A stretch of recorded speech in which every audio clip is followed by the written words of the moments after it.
Olá pessoal, sejam bem-vindos ao canal Teonóico. Meu nome é Calil Siqueira.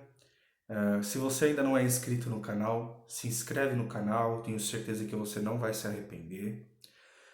Assiste o vídeo até o final, clique em gostei se você gostar e clique em não gostei se você não gostar. E se você se interessar pelo assunto, compartilhe esse vídeo com mais pessoas, tá bom? Pessoal, hoje nós vamos explicar o que foi o Concílio de Nicéia, tá? Eu tenho certeza que se você é cristão, alguma vez da sua vida você foi tentar pregar para uma pessoa ou tentar ajudar uma pessoa que estava ali falando algumas heresias, né?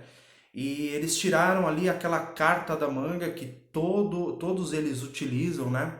De que tal coisa foi inventada no Concílio de Nicéia, isso e aquilo, Concílio de Nicéia, né? Então você já entende mais ou menos o que é o Concílio de Nicéia, o basicão e o porquê que eles utilizam desse argumento, né? Bom, então os argumentos dessas pessoas são bem variados. Por exemplo, a Bíblia foi inventada no Concílio de Nicéia, a Trindade foi inventada no Concílio de Nicéia, que Constantino é quem inventou a Bíblia. O Concílio de Nicéia ele foi o precursor da primazia papal, né, da primazia romana. O Concílio de Nicéia foi uma tentativa aí de tornar o cristianismo a religião oficial do império, e assim foi, etc. Então, sempre que você vai citar alguma coisa da Bíblia, sempre que você vai falar alguma coisa, ateus, hereges, falsos profetas e até pagãos se utilizam desse argumento sobre o Concílio de Nicéia, né? Mas eu vou vir aqui nesse vídeo para mostrar para vocês, através do estudo, que o Concílio de Nicéia não é nada disso que essas pessoas falam e que tudo isso que eles dizem não passa de uma imaginação fértil e do mau caratismo deles, tá bom? Então vamos lá, pessoal. Primeiramente, o que é um concílio e o que é um sínodo? Concílio é uma convocação, ok? De pessoas, principalmente de bispos, né? de episcopado, pastor, presbítero, diácono, obreiro e etc. Então o concílio ele é a convocação e o sínodo é a reunião em si, né? É a tratativa em si, o debate em si, a discussão em si, né? É um sínodo que a gente chama, né? Nicéia ele foi a convocação de todos os bispos, de todas as congregações, foi o primeiro concílio ecumênico, né, da igreja, e o sínodo de Nicéia foi o que ocorreu, o debate que ocorreu ali, tá? Vamos lá, pessoal. Primeira coisa que a gente tem que entender é o seguinte: nem todas as pessoas de povos pagãos se converteram à fé judaico-cristã. Isso você pode ver tanto no Antigo quanto no Novo Testamento. Então, caldeus, assírios, persas, e não seria diferente com os gregos e os romanos, tá? Que são os povos que nós vemos ali no Novo Testamento, tá? Essas pessoas, a maioria dessas pessoas, né? Uma grande parte se convertia, claro, mas a grande maioria que não se convertia, qual que era a tentativa deles? Sincretizar a fé judaico-cristã à crença pagã deles. Porque assim era uma forma mais confortável. E eles não teriam que admitir os erros da sua teologia, né, das suas crenças pagãs, etc. Então, isso foi um costume que desde o primeiro povo que tomou ali Israel, né, os assírios, já existia, isso já ocorria. E ocorria também, né, na época dos juízes, quando o povo de Israel ficava ali de servidão aos filisteus e a outros povos de Canaã, tá? Os gregos e os romanos foram mais incisivos nisso. Os gregos, né, principalmente, tentaram a todo custo querer sincretizar a sua fé pagã, né, a mitologia grega, aos costumes dos judeus, a fé judaico-cristã. Tá? Um exemplo disso é o seguinte: quando Alexandre ele conquistou toda a Mesopotâmia, né, conquistou ali do Egito até a Síria, né, Tanto que, por exemplo, o Egito passou a se chamar Alexandria no tempo de Alexandre, enquanto que a Síria, na verdade, é um nome grego para Arã, que é a Síria atual que a gente conhece hoje, mas se chamava Arã no começo, que é um nome aramaico, não se chamava Síria. Síria é um nome que deriva do Suria, né, que é uma palavra grega, tá? Então, Alexandre dominou toda aquela região, né? E, bom, com Alexandre dominando toda aquela região, o que ele tentou fazer? Ele tentou sincretizar a fé judaico-cristã com a mitologia grega, tá? Vamos, por exemplo, em Salmos 82, o salmista dizendo o seguinte: vós sois deuses e todos vós sois filhos do Deus Altíssimo, tá? Em Salmos 86 nós vemos, né, Davi mencionando que o Senhor é maior entre todos os deuses, tá? Vamos lá, pessoal. A palavra Elohim, ela não quer dizer necessariamente Deus, tá? Ela não quer dizer divindade no hebraico. Por quê? Porque quando a palavra Elohim está sendo usada para se referir à segunda ou à terceira pessoa do plural, ela quer dizer autoridade, poder, juízes ou falsos deuses, né? Inclusive, né, os ídolos das nações pagãs, o que eles eram? A grande maioria eram pessoas, né, que foram ali considerados como heróis em nações pagãs, e eles faziam estátuas, né, e o adoravam como um falso deus, tá? Então, a palavra Elohim, quando ela se refere a pessoas no plural, ela está se referindo, apesar de ser uma palavra em plural, se a gente pode dizer assim, por causa do sufixo im no final, ela se refere a poderes, juízos, a autoridades, magistrados ou ídolos, falsos deuses. Porém, quando essa mesma palavra, Elohim, se refere à segunda ou à terceira pessoa do singular, tá? Ou quando nós não vemos Elohim, mas vemos o prefixo El e depois um atributo de Deus, por exemplo, El-Yon, El Shaddai, El-Yon, o Elion quer dizer Deus Altíssimo, El Shaddai, Deus Todo-Poderoso, né? Aí sim nós sabemos que é o Deus de Israel, a divindade verdadeira, tá? Então tem tudo isso no idioma hebraico. Todos os idiomas semíticos tinham algo similar a isso, essa regra. Quando os gregos colonizaram ali a Mesopotâmia, tomaram a Mesopotâmia, o que aconteceu? Muitos helenísticos tentavam convencer os judeus de que a sua fé, a crença mitológica ali nos falsos deuses gregos era verdadeira, porque a própria Torá, o próprio Tanar, né, o Antigo Testamento, tinha a palavra deuses, então ali se referia aos deuses gregos, né, e etc. Ou seja, eles isolavam os versículos, ignoravam todo o contexto do idioma hebraico e semítico para tentar sincretizar a fé judaico-cristã às suas crenças pagãs, ok? No Novo Testamento não seria diferente, pessoal. Então, assim, Roma, ela era perfeita? Não. A gente tem que entender isso, até porque Roma, ela é uma ramificação dos exércitos de Alexandre, né? Então nós temos que entender o seguinte: o Império Romano, na época do Novo Testamento, tinha vários e vários templos pagãos. O paganismo era oficial no Império Romano. Havia várias religiões, havia várias seitas. Então ali se cultuava o que queria. Podia até fazer sacrifício de humano, orgias, né? Inclusive quando nós vemos ali Jesus falando do quem vós dizeis que eu sou, né? Ele está à porta de uma cidade onde era um templo pagão, né? Ele queria que os apóstolos reconhecessem a sua divindade mesmo entre tantas religiões satânicas, etc. Por exemplo, quando nós vemos as viagens dos apóstolos a Éfeso, né? Nós vemos ali os aldeões debatendo com os apóstolos, porque a deusa deles era a Diana, né? Que é aquele demônio da fertilidade, etc. Então, Roma, majoritariamente, era pagã, tá? E a tentativa de sincretizar a fé judaico-cristã com o paganismo continuou no Império Romano.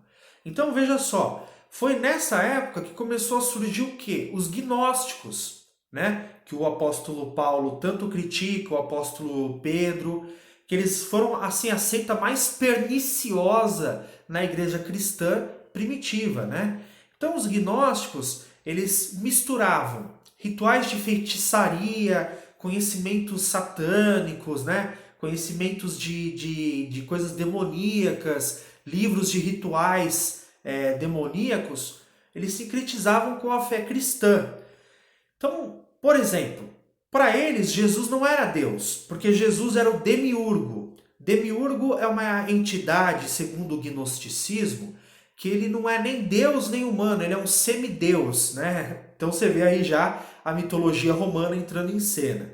E o Deus do Antigo Testamento era um Deus do mal, e aí o Jesus era o semideus do bem, e aí esse semideus criou as coisas, e aí o Deus do mal, enfim, era um panteísmo completo, tá?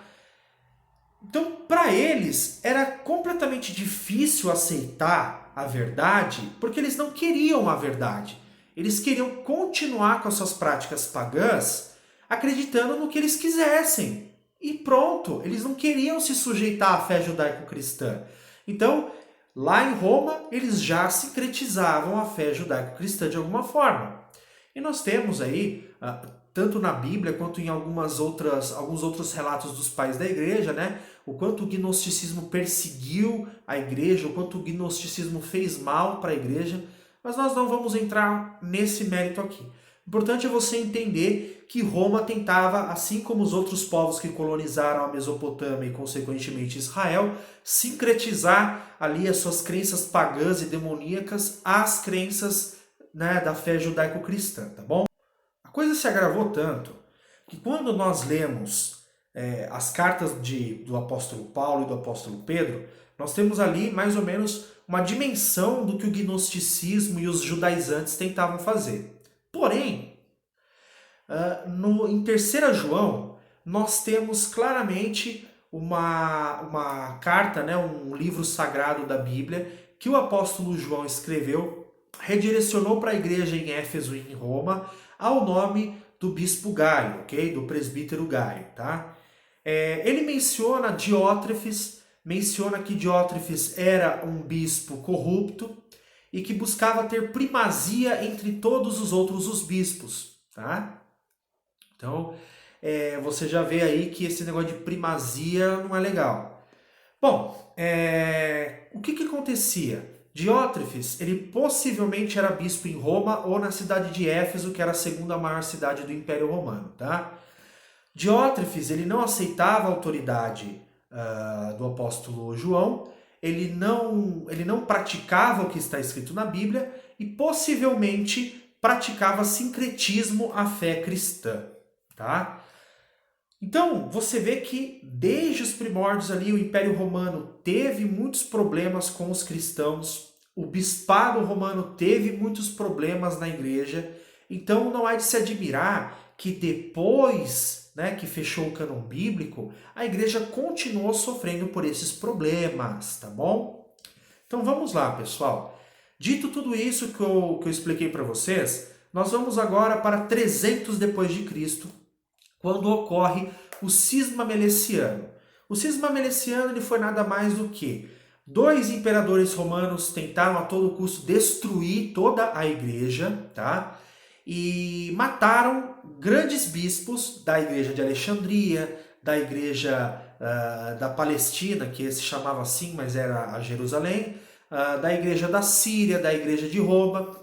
E nessa de matar o bispo da igreja de Alexandria, Melécio, que era um cristão assim, novo convertido, não entendia muito bem das coisas, ele de forma criminosa surrupiou o bispado de Alexandria e começou a indicar bispos e autoridades ali na igreja e no Império Romano, sendo ali um vassalo dos imperadores ditadores ali, e isso se tornou um escândalo na igreja de Alexandria.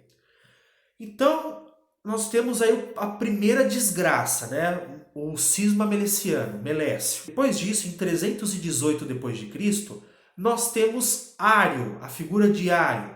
Ário, ele começou a ensinar na igreja de Alexandria que Jesus não era Deus, Jesus havia sido criado, não existia antes de ele ser gerado, Jesus era só um homem e que ele ensinava que também Jesus poderia pecar. Tá? Ou seja, uma heresia totalmente ridícula. Né? E ele foi expulso da igreja de Alexandria, né? Por um bispo de Alexandria chamado Alexandre, né? Porém, ele foi para o Império Romano e começou a pregar lá a sua heresia. E ele ganhou muitos adeptos. Por que ele ganhou muitos adeptos, Calil? Ora, se no contexto já do Novo Testamento, o Império Romano e o Bispado de Roma já era sincrético e corrupto, imagina depois, né, dos tempos bíblicos. Continuou isso aí. Então, pessoas como os gnósticos, né, era a teologia que eles mais queriam, né? Onde eles não tinham que acreditar na Bíblia, eles não tinham que se converter. Né? A teologia de Ário combinava muito bem com a heresia deles, né? A heresia do demiurgo, a heresia do Jesus não é Deus, Jesus semideus, né? Jesus poderia pecar e etc. Aquela coisa do bem e do mal, né? Aquela luta meio Star Wars ali, né? Então, veja bem, era uma teologia que batia com as crenças pagãs deles. Então, eles não iam aceitar a Bíblia, eles iam aceitar a doutrina herética de Ário. Inclusive, nós temos não só pagãos, como pessoas importantes. O próprio imperador Constantino se declarava ariano, apesar de pagão, né? Para ele, Jesus era só mais um semideus. Eusébio de Cesareia se declarava totalmente ariano, defendeu Ário, inclusive, no concílio de Nicéia. E assim, Ário teve ali um grande discipulado em Roma. Ósio de Córdoba e Alexandre de Alexandria convocaram então, mandaram uma carta ao imperador Constantino para que se convocasse um concílio para rebater essas heresias. E o imperador Constantino, que sempre foi pagão, com medo de que essa rixa, esse cisma, levasse ele a perder o poder que ele tinha do império, ele aceitou e então foram ali chamados os bispos, presbíteros e diáconos de todas as congregações que haviam naquele tempo, e assim se deu o Concílio de Nicéia em 325 d.C. É importante mencionar aqui que o imperador Constantino, ele apenas deu a abertura do concílio, mas não presidiu. Quem presidiu foi Ósio de Córdoba e Alexandre de Alexandria, tá? O concílio e o sínodo de Nicéia tiveram uma duração de 2 meses. 1 mês e meio foi só para debater sobre essa história da heresia de Ário, enquanto que os 2 últimos foi para debater sobre o cisma meleciano e como calcular a data correta da Páscoa, tanto no calendário hebraico quanto no calendário romano, para que todas as igrejas de Roma, da Síria, da Alexandria, de Jerusalém, pudessem comemorar a Páscoa independente de calendário, pudessem comemorar a Páscoa no mesmo dia, tá? Então, houveram 2 semanas para debater o cisma meleciano, né, se deveriam aceitar ou não o Melécio de volta no Império e na Igreja e os seus adeptos, e mais 1 semana ali, né, na última semana, debater ali o cálculo da Páscoa, enquanto que 1 mês e meio foi só para rebater a heresia de Ário. Tá? Houve muita confusão durante esse 1 mês e meio, então por isso que demorou tanto. Tá? Agora vamos lá. O que ocorreu então no Concílio de Nicéia? Tá? Quais foram as pautas? A rebater as heresias de Ário, rebater o cisma meleciano e rebater, né, os cálculos errados da data da Páscoa. Tá? Bom, então vamos lá. Passou 1 mês e meio e Ário ele foi destituído então de Roma e foi considerado que todas as pessoas que dissessem que Jesus não era Deus, que Jesus foi criado, que Jesus é uma criatura que poderia pecar e etc, etc e tal, eram hereges e amaldiçoados pela igreja. Tá? Teonas de Marmárica e Secundas de Ptolemaida foram os únicos ali da grande multidão que foi com Ário defender ele, que continuaram com Ário, assim eles também foram expulsos da igreja do Império Romano, enquanto que nem o resto das pessoas que estavam defendendo Ário, inclusive Eusébio de Cesareia, nem eles continuaram acreditando nas heresias. Porque quando começou a ler, né, as heresias de Ário, né, as escrituras dele, as pessoas começaram a sentir nojo de tanta heresia e foi pedido para parar e queimar os livros de Ário, tamanha coisa satânica que estava escrito naquilo lá. Então, vamos lá. Aquilo ali foi para rebater, então, as heresias de Ário. Após isso, eles decidiram, então, expulsar Melécio do império da igreja, mas abriu um precedente para algumas pessoas que ele havia indicado, porque algumas daquela multidão de pessoas eram pessoas de Deus, ordenadas, né? Mas com ressalvas. E por fim, calculou-se a Páscoa para tanto no calendário hebraico quanto no calendário romano, todo mundo celebrar a Páscoa na data correta, sem ninguém ficar ali tendo aquela rivalidade, ok? Isso foi o debatido e o ocorrido no Concílio de Nicéia. Só isso. Inclusive, eu vou deixar aqui na descrição para vocês uma tradução livre que eu mesmo fiz, tá? Do Credo Nicênico e da Carta Sinodal Nicênica, tá? Então, o Credo Nicênico é a crença final ali do Concílio e do Sínodo, e a Carta Sinodal foi a carta escrita, né, aos irmãos da Igreja de Alexandria, para entender o que havia ocorrido e quais eram as decisões que foram tomadas, tá? Então, eu não vou ler tudo aqui para vocês, eu vou ler apenas o Credo Nicênico, que é o mais rápido, e ele é o resumão da Carta Sinodal, para vocês verem o que realmente foi tratado ali no Concílio de Nicéia. O Concílio de Nicéia, então, fez o seguinte credo, aqui a partir do texto grego, tá?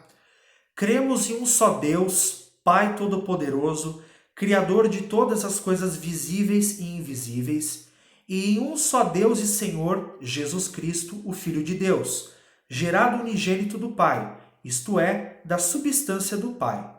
Deus de Deus, luz de luz, Deus verdadeiro de Deus verdadeiro, gerado, mas não criado, consubstancial ao Pai, por quem foram feitas todas as coisas que estão nos céus ou na terra, o qual por nós homens e para nossa salvação desceu, se encarnou e se fez homem.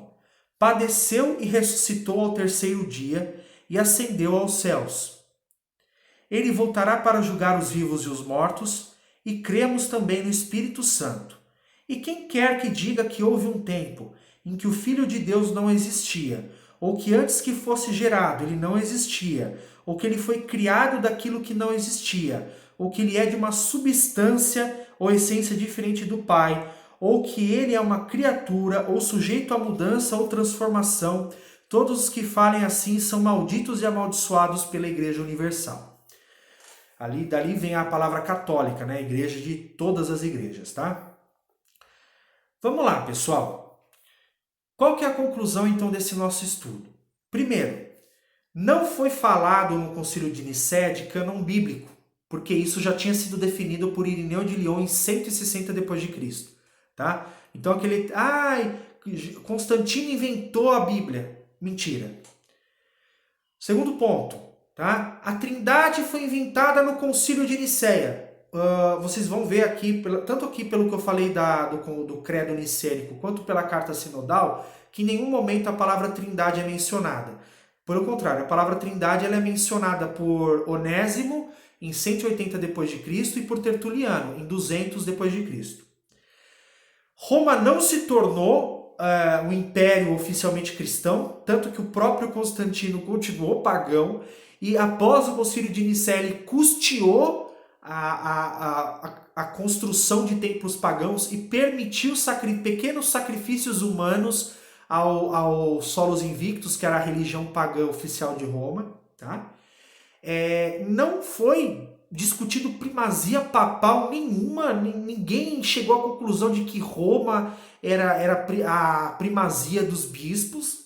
Ou seja, todos os argumentos dos judaizantes, testemunha de Jeová, hereges em geral, falsos profetas, ateus, pagãos, que você ouve hoje, de que tudo é culpa do Constantino e do Concílio de Nicéia, é mentira, é mau caratismo, tá, pessoal? Isso nunca existiu, Trindade não foi inventada, Trindade não é um conceito alheio à Bíblia, a Bíblia não foi inventada por Constantino, tudo isso um blefe. Você já jogou truco? É um blefe, né? Na ânsia de que você não tem nenhum argumento, como eu dei o exemplo do truco, na ânsia de que você não tem nenhuma carta, o que você faz? Você blefa, você pede truco.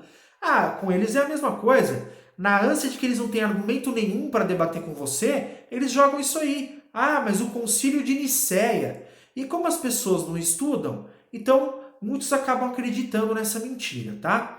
Então, pessoal, essa é a conclusão. O Concílio de Nicéia não inventou nada. O Concílio de Nicéia foi apenas ali uma tentativa de confraternização, que na verdade foi uma discussão tremenda, né? E a expulsão de duas pessoas que eram totalmente cancerígenas na igreja, Ário e alguns de seus adeptos e Melécio e alguns de seus adeptos, tá? Não teve nada além disso, tá bom? Então é isso, pessoal. Espero que tenha edificado a vida de vocês. Continue estudando e tomem cuidado para não cair nessas mentiras mais, tá bom? Fiquem com Deus. Um abraço a todos e até o próximo vídeo. Tchau, tchau.